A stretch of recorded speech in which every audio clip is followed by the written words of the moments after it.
Welcome, everyone. This is Eric L. Dunavant, the Mindset Disruption Strategist, to another episode of Redefining Success, the Kingdom Builder Spotlight. And joining me today is Dr. Glenn Vogue. Dr. Vogue and I have known each other for a while. He is an amazing man. He's the owner, the producer of the Dental Lifestyles magazine, but This man has his hands in so many different places. I'm just going to tell you, if you've seen some of my YouTube content and things like that, it's come from his teams. So I love this man and what he does and what he stands for. So Glenn, thank you so much for being here. Eric, thank you so much for having me here. I'm so excited. I'll tell you, I'll have to admit, yes, we known each other for a while, we're friends, but I was intimidated coming on here because this is a show with just so many amazing individuals. So I'm just hoping to live up to all the standards that's already been set. I invited you. Don't sell yourself short. I invited you for a reason. So I'm glad you're here. So, hey, first question's always the same.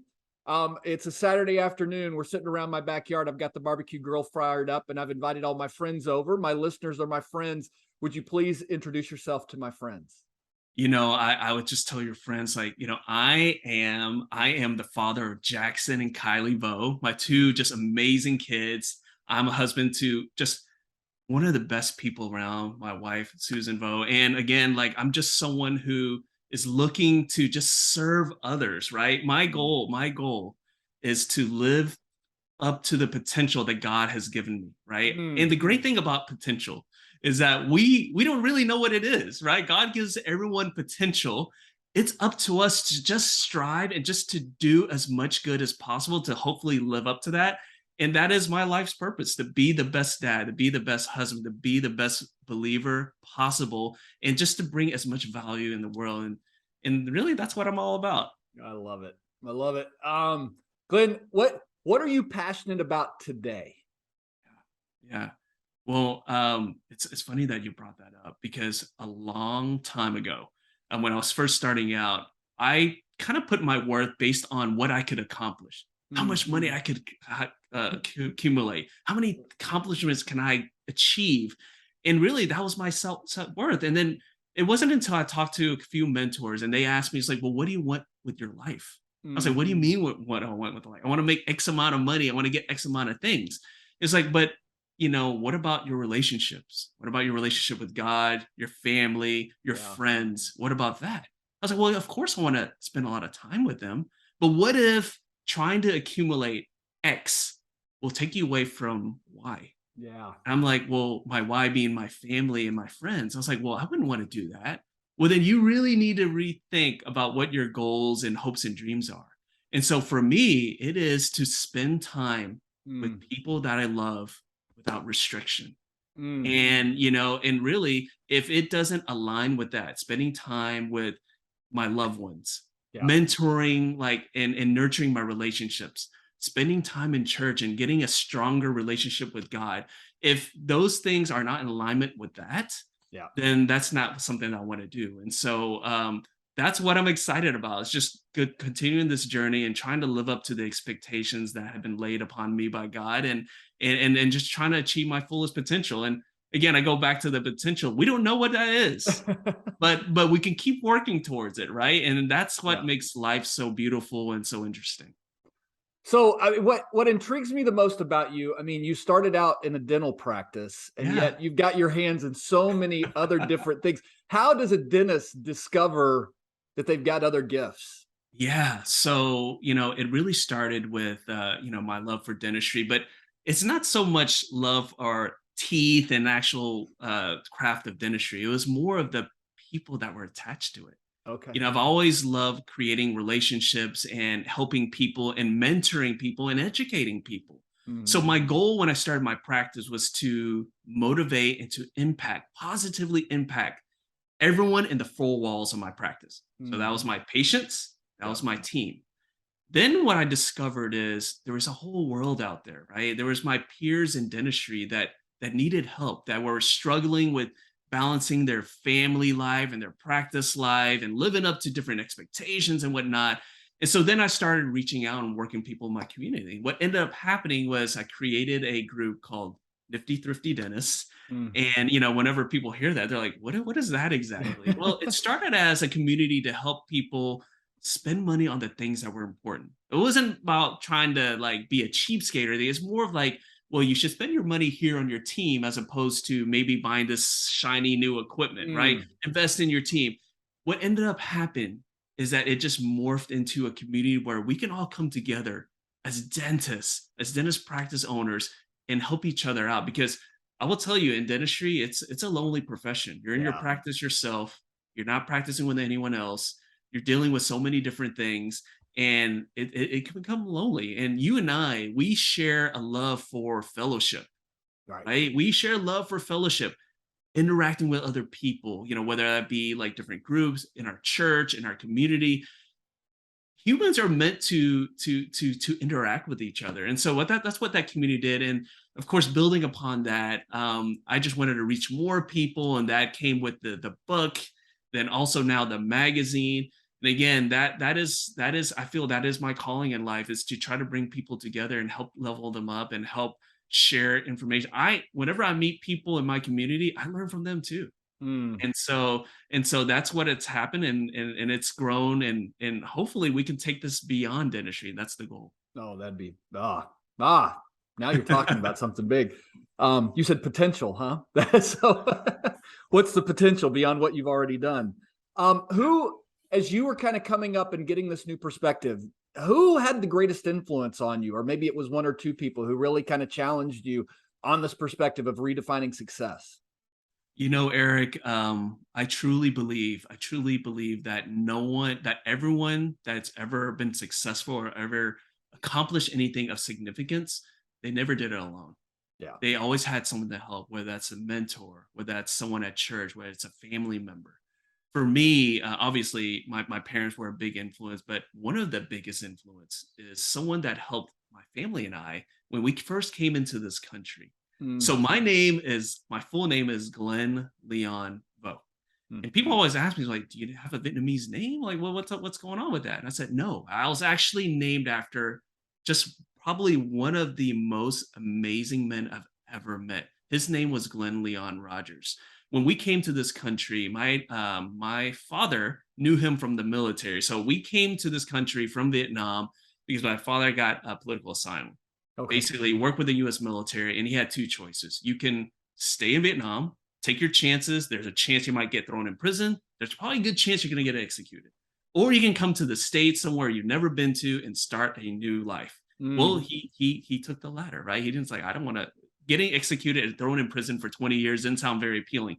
So he came over, and one of his friends, Glenn Leon Rogers, who he worked with, he was instrumental in getting us settled in Houston, Texas. okay. And Glenn Leon, who I called him Grandpa, he was really big in Catholic charities. He was very big in that, and it's because he wanted to give back. And I remember we were sitting at a Thanksgiving dinner. He always threw a Thanksgiving dinner. He would invite our family, every family that he sponsored, and other families. I remember it was jam-packed. It was at least 100 people in like a 3,000 square foot home. It's Yeah. like 100 people in there. It was crazy. And there's other refugee families that were there. And I remember I came up to Grandpa. I said, Grandpa, your family's here.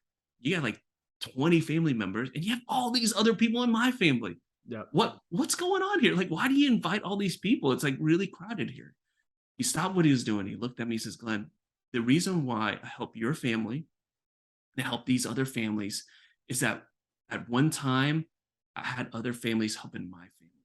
Mm, And if I can help you get a leg up in this country, then you're going to be such great citizens. You're going to bring so much value here.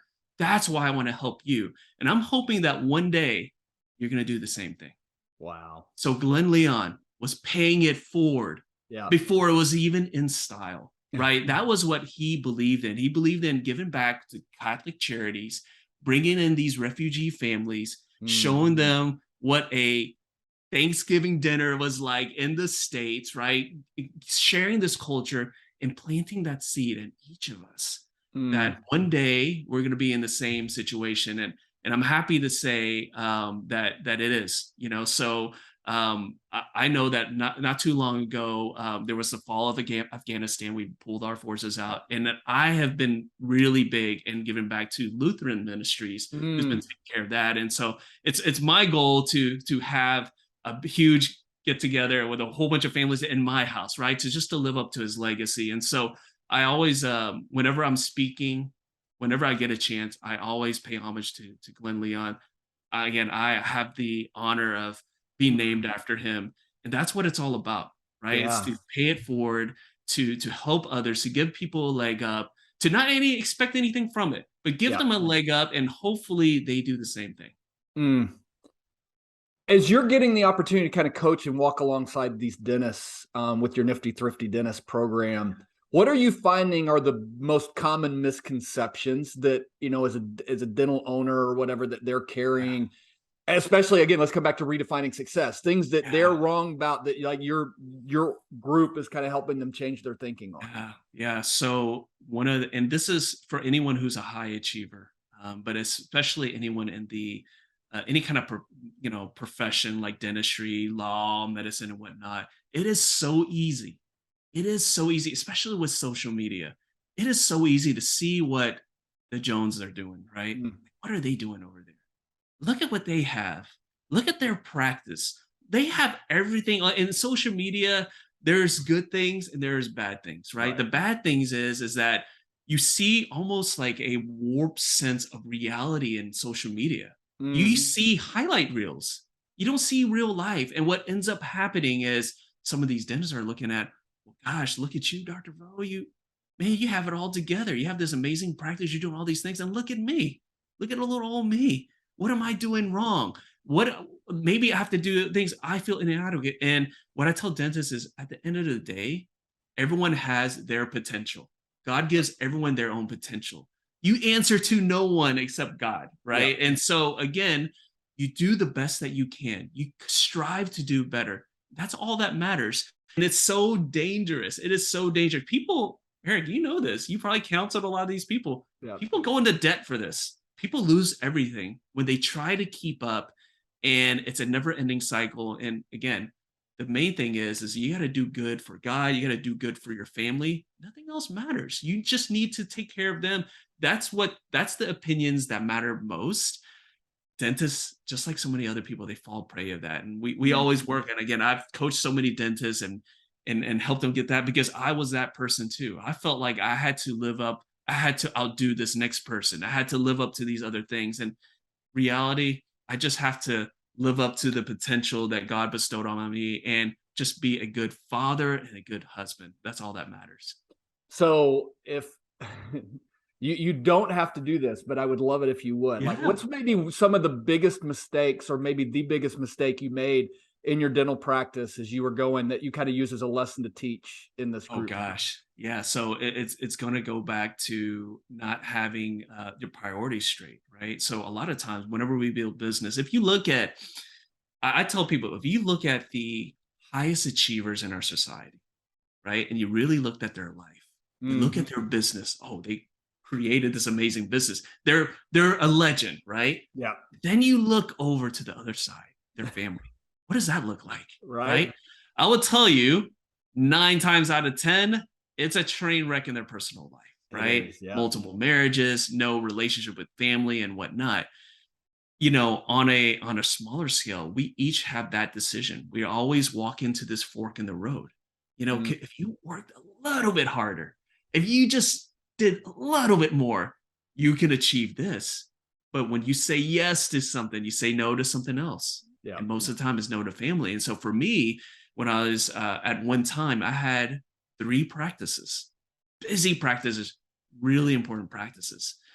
But the thing is that, well, if I wanted that and do these other things, I had to say no to something. And I Mm. remember, just like it was yesterday, I had a lot of headaches. I was dealing with these headaches. I got referred to a neurologist. I sat down with a neurologist. He says, okay, we're going to do this. We're going to get you on this medication. You're going to be good. And then he stopped what he was saying and he said something almost undoctor like, right? He looked at me and he says, all right, well, I can keep taking care of you. I think we got this under control, but I want to give you a couple of choices here, Dr. Vo. We can keep seeing each other, and whenever you have these extra headaches, we can adjust the dosage, we can do these different things, and you can keep working. Or you can change your lifestyle, and we don't ever have to see each other again. Hmm. This is coming from a physician who makes his money seeing me. And it was, again, I believe in signs, and this was a sign, right? Yep. And I looked at him and says, Doc, I love you. I'd love to, we can still hang out. We can actually hang out. We can have lunch. We can go, go work out or something, but I don't ever want to see you in this room ever again. Yeah. And that is when I decided I'm going to scale back. I'm going to focus on one practice.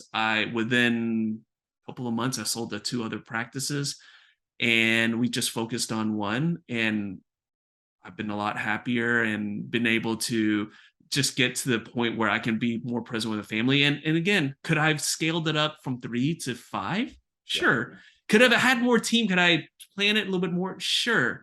But what my family wanted, what my true goals were, it wasn't in alignment with that, right? My true goals were being able to take my son to his wrestling practice, take my daughter to swimming practice, spend time with the people I love without restriction. Yeah. Right. Yeah. Whenever you have all these other responsibilities, the freedom to do that goes down. So that was one thing I learned. And what I learned was, when I tell all my coaching clients, anyone who wants any advice from me, get clarity. Get clarity on what you want. I'm not saying that these guys who built these legendary companies and they didn't have much of a relationship, I'm not saying they did anything wrong. I'm actually not even judging them. What I'm saying is that we all have a decision to make, and understand that your decisions come with real consequences. Right. If you're okay with that. And again, even my decision, Eric, to not keep building all my dental practices, there was a serious consequence. I probably missed out on possibly building something really amazing, but I'm okay with that. Yeah. Because I'm happy with this decision where I can be a dad, which I love being. It's the best job in the world. I will tell you what, being a dad or being a mom, that is going to make you a better person. You're forced to become better. I mean, right. That is like that. You have no choice, right? Unless you don't care, you have no choice. And so, I don't judge anyone on their decisions. Just understand the decisions you make come with real consequences. Yeah. Yeah. Well, I mean, you said this, but I really kind of want to revisit. You said that you could have done more, but you're content or happy with where you are. Yeah. But isn't there some element of, and maybe again, I'll give you the permission to be wrong on this. Sure. Yeah. What I found is on the people who've pulled back, like they've had more success than they expected to have, even when they pulled back. Like, oh my goodness, if I cancel all this, then I'm going to miss out on all of this. But the singular focus actually gives them more success in that singular focus than they ever thought they would have. So talk about that a little bit. Absolutely. Eric, I'm gonna answer with asking you a question. Sure. Has there been a time in your life where you had a setback and you were really disappointed, but down the line, as you went through the seasons of life and worked through those obstacles, you come back and say, man, I'm really glad that happened. Right. I mean, that was a blessing in disguise. Has that happened to you before? Oh, absolutely. Absolutely. And I would say and I would say that everyone goes through that, right? Yeah. And again, it's all about signs, right? It's all about going with what you are good at, what you're passionate about, what you're meant to do, right? Yeah. When I say, it's such a cliche, like, oh, you should do what you're meant to do, right? It's such a cliche. But the thing is that everyone knows in their heart, right? Like what they're good at and what they're meant to do. So could I have kept on going on that path and make those decisions? Of course, yeah. Right? But where I'm at today, it's so much better for me. It uses so much more of my skills, what I'm passionate about, but also I'm able to impact more people. I would say that, if we're talking about, dollars or success, I would say that I'm probably exceeded more than what I've probably done the other way. Now, does that mean that I could have been successful doing like opening more practice? Of course. But a mentor always told me, just because you can do something doesn't mean you should be doing it. Right. Just because, I make some really good barbecue. Should I open a barbecue shop? I could do it. Doesn't mean I should. Right. And so again, it's all about just understanding, getting that clarity that is so important. because what's clear for me, what's important to me might not be important to you. And again, we're not judging here. Like if Yeah. you feel like that is more important in your life, that's good, because I'll tell you what, all these guys that created these amazing companies, Eric, they've helped out a lot of people. Sure. Yeah. They've made a tremendous impact. Now, did it help their family? And I mean, not so much. Right. But again, they did something positive, right? And so, no judgments there. Just understand that you got consequences, right? You got to have clarity there. Well, what I'm getting at, and I'm going to have you expand a little bit on, because Yeah, you yeah, made the statement. You said that you've had as much or more success than you probably could have had opening the other practices, which comes yeah, back to a kingdom principle from Matthew 6:33. Seek first his kingdom and his righteousness, and all these things will be added to you. And so what I find a lot of times when you're looking at success is we think that it's building the multiple practices and everything that'll give us what we want. But what you're even telling is, by being a better dad, you got everything that you needed. yeah, You got everything that, and it exceeded what maybe even you could have done the other way. So like everybody's like, I want to have this life. I want to have the life where I have the family and I have the balance and I have the business. And so many times we think it's by chasing the business that we get it, that God's kingdom principles are so much upside down that when you slowed down, God actually opened you up to more potential than you could even see by running so hard after the other. yeah. No, absolutely. I mean, again, there's lessons there, right? Right. Sometimes, sometimes other people are the lesson. Sometimes you're the lesson. Right? Sometimes you're the lesson for someone else. Sure. And so and that's actually, I can't even take credit for that. There was actually someone at my church. She came up and did a testimonial. She fought breast cancer multiple times. And she said that Mm. she got up there and shared her story. And, of course, we laid hands and prayed for her, but she's like, I'm not sharing the story because I'm looking for any pity.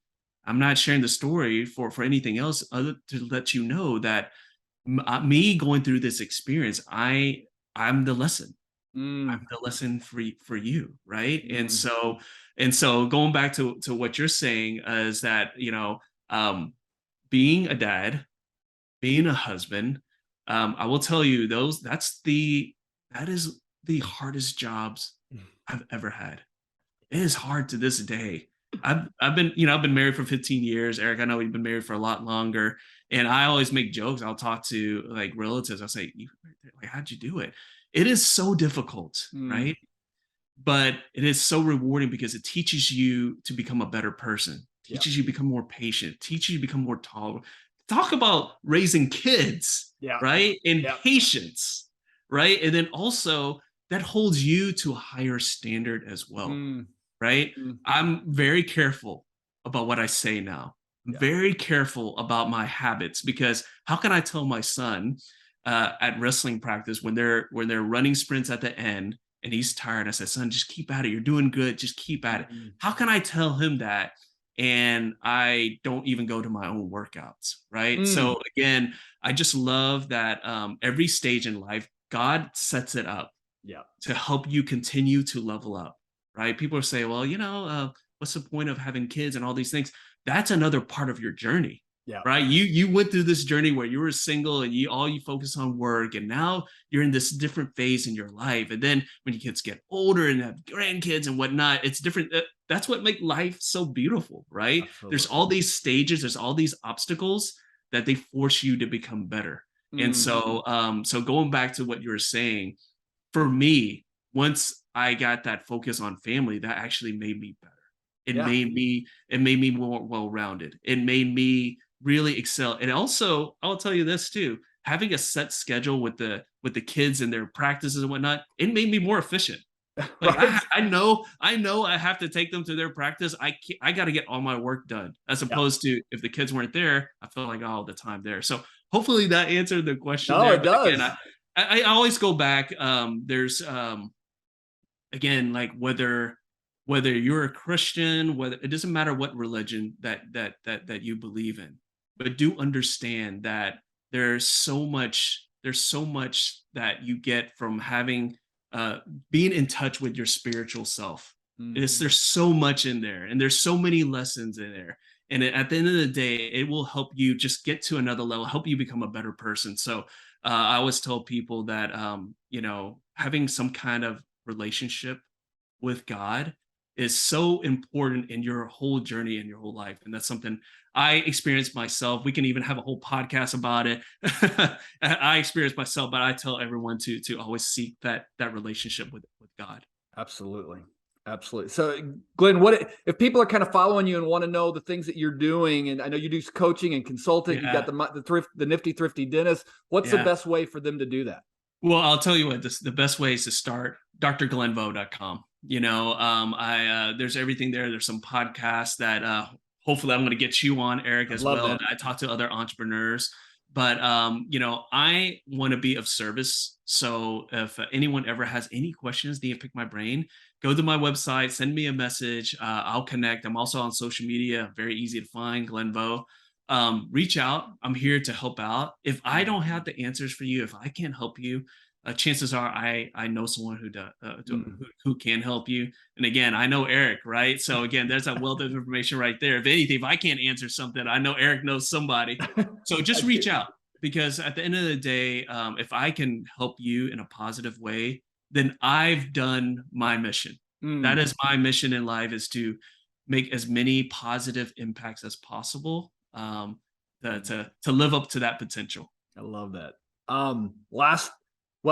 Is there anything you didn't get to share? Any stories you didn't get to that you wanted to say while you were on the show? Eric, I don't know, man. I think I like shared too much, but hey, if you like those stories, again, feel free to come out. I can definitely share with you what not to do. I made plenty of mistakes, but mistakes to me is just a way for you to find the right way, right? So again, absolutely. Hopefully you can learn from things I did, so you don't have to experience them. If you can't learn from someone else, then you'll have to learn yourself. That's exactly. Yeah, exactly. So Glenn, we've come to the end of the show. My last question is always the same, but I'm going to ask it of you. In 3 generations, what do you hope your great grandchildren remember about you? Gosh, hopefully it's just the love of what I've learned from, not only my family, but from my godfather, Mr. Glenn Leon Rogers, is to always pay it forward, to always be of service to others. The best way to create a long lasting legacy is to pass down positive memories, right? We can leave money, we can leave things, right? But if you pass on positive memory to your kids, right, and their kids and whatnot, that's what lasts forever, right? So again, I hopefully by the time that 3rd generation comes around, just say, I just remember grandpa telling me about his grandpa doing this amazing thing, and now we do this new tradition. So that is my goal, is to keep creating these memories, and hopefully some of these memories become a tradition that people can look fondly on. That's so good, so good. Glenn, thank you for being on. What a great interview. Thank you, Eric. Thank you so much for having me on, and I appreciate it. Can't wait to watch this episode. Absolutely, everyone. Thank you so much for being with us. We'll be with you again next time. God bless you. Have a fantastic day.